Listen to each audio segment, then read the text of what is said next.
Hello, welcome to Forward Focus. My name's Tom Burdick. Today's show is called Family Law Reform, and it's a part of a continuing series of shows we're going to do talking about family law, namely divorce, and what families go through when they divorce, or what I should say, oftentimes just reorganize. You still have the same family, moms are still moms, dads are still dads, but they're living in separate households. And it can be a very traumatic experience for the kids and for the parents involved. And so we've got a series of shows planned where we're going to talk about not only the issues involved in family divorce, but some of the improvements that have been brought out and hopefully will be made in the system in the next few years. So my guest today is Lisa Scott. And Lisa Scott is an attorney in Bellevue, and she's a family law attorney.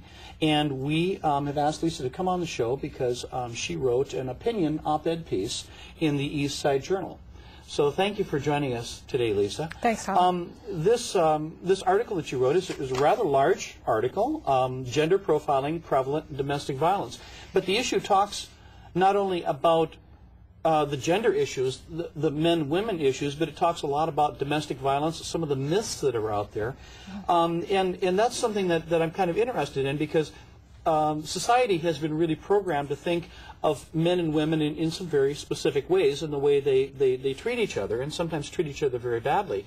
And so we have this assumption that men tend to be causing the trouble more than receiving the trouble. Obviously, I know it's a much more complex issue. So first, tell us a little bit about your background. I know you're a family law attorney. How long have you practiced in Bellevue?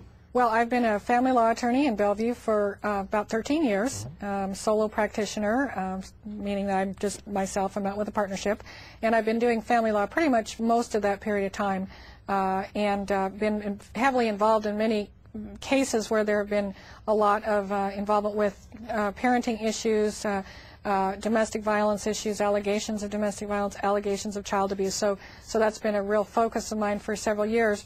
And as part of that, over the years, I saw that there was a huge problem in the system. It seems like when people went to court that they were not getting treated very fairly, and the system was far from being perfect and far from even being adequate in many ways to deal with the problems of families in divorce. And so one of the points that is brought up in this article is about gender profiling. And certainly domestic violence is a very serious issue in our society. But the problem we see is that there's a huge amount of gender profiling against males in terms of which person is the perpetrator or the victim.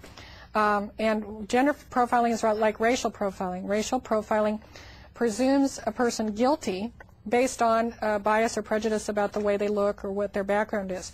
So a lot of times we see gender profiling in domestic violence and family law cases where we see the presumption that the man or the father in a parenting case is automatically guilty, is presumed to be guilty of whatever allegation that he's charged with, either whether it's domestic violence or child abuse or you know, maybe just various problems that people have. Whereas there's a tendency to deem that the woman is a victim and therefore is not guilty of anything. Whereas modern family life is much more complex than that. I think most people realize that the modern life and modern family life is not just a simple, you know, he's bad, she's good type of a situation. So one of the points that I point out in this article is that we see a lot of myths being perpetrated by certain groups out there. Statistically, they have brought out this 95% figure that victims are women, and yet you call out in here several reports done on very large groups of people. One report, for instance, here dealt with violence against women surveyed over 2 million men and women, and you state in here that over 800,000 of those surveyed in domestic violence, 39% of all victims were men. Yes, these are actual statistics put out by our own Department of Justice. There were a couple of major studies. One was a study regarding domestic violence murders. 28% of the victims of domestic violence murders were men. And then when you get into just assaults or threats or stalking, the amount of the number of male victims, or the percentage, is even higher. And as we talked about in the earlier show, many times men are less likely to report being a victim because they don't want to be seen as weak or wimps. Because men are trying to maintain this image with them that society expects of them. Right. That you simply don't talk about it when you've been hurt. Right. And there's a huge tendency for men not to say they're a victim. And many times men don't believe they're a victim. They just don't believe if they have been hit or punched. Many times they think, well, I'm not going to go cry and whine and report this.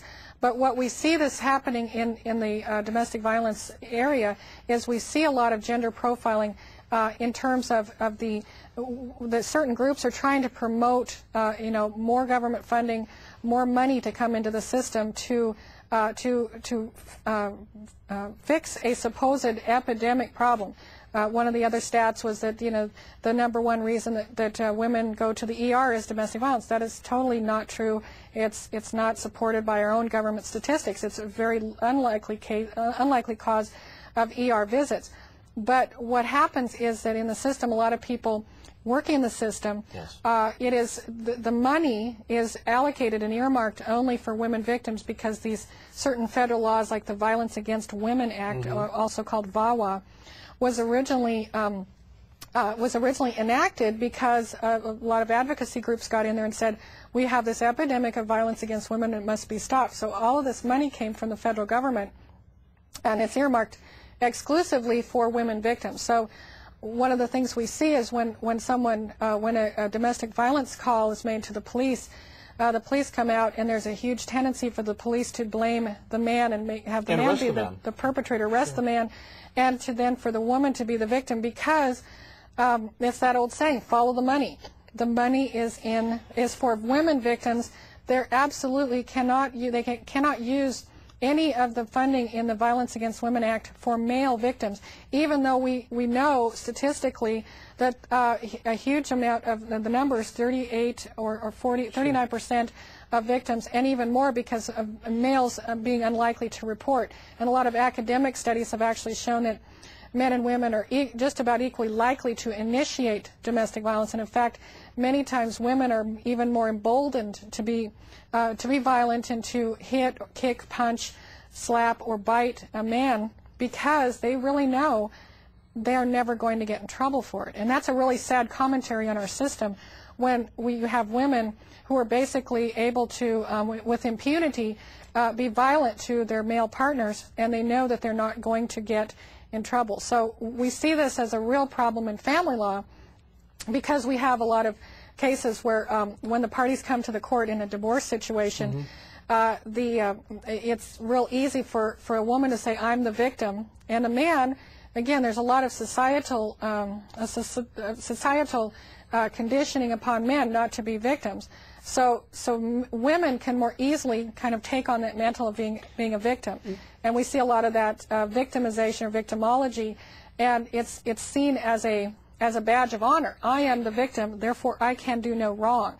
And modern life is much more complicated than that. As we talked about before, many times escalating conflict results in a violent incident, but it may not be only the fault, 100% fault of one person or the other. Normally, I shouldn't say normally, but it's my understanding that there are very few, in my understanding, very few relationships where you have a consistent pattern of abuse from one to the other consistently all the time. Hopefully help them through their system. Well, thank you for joining us today, and thank you for joining us on Forward Focus, and we'll do this again.